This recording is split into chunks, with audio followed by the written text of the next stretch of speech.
Ik vond het goed met een koude dag en dat kwam vooral ik terug de sterke noordoostenwind. Die wie krachtig betekent hut in het water en kustgebied, maar ik boven de markt stie een vrij krachtig en krachtige wind. Stie, want die wind zo stadig gewoon aannemen. Wel, verjoen en vannacht, ja, ik houd het op een vrij heldere nacht. Misschien hier en nog een beetje bewolking, maar dat is het dan ik hier en dal. En als we door de temperaturen gaan, staan 4 graden op de eilanden, op het verste loon staan plus 2 en min 1 graad. Ik heb zelfs 1 graadje echte frost in voor het zuidoosten van onze provincie. Het spant er nog wel wat om, maar een koude nacht wordt het wel, maar oeral toch wel frost onder groen en misschien wel zwieren groen frost. Hier en daar zou ik wel eens wat damp willen kennen, want de wind die neemt aan. Die valt letter vannacht hier en daar voort.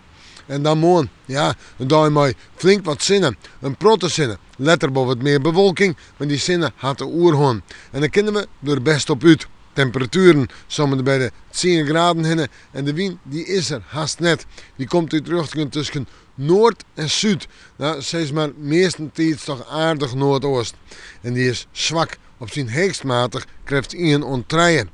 En dan zetten we terug naar het fruitjog.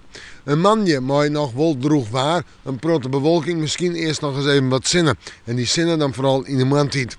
De temperaturen, die liggen zo om en bij de 11 graden heen. Op deze ruim betekent flink wat ruim. Het wordt echt een witte boel, maar zo'n 10 of 11 graden. En als we dan naar Waasje gaan, dan hebben we het zo'n 9 of 10 graden, maar buien.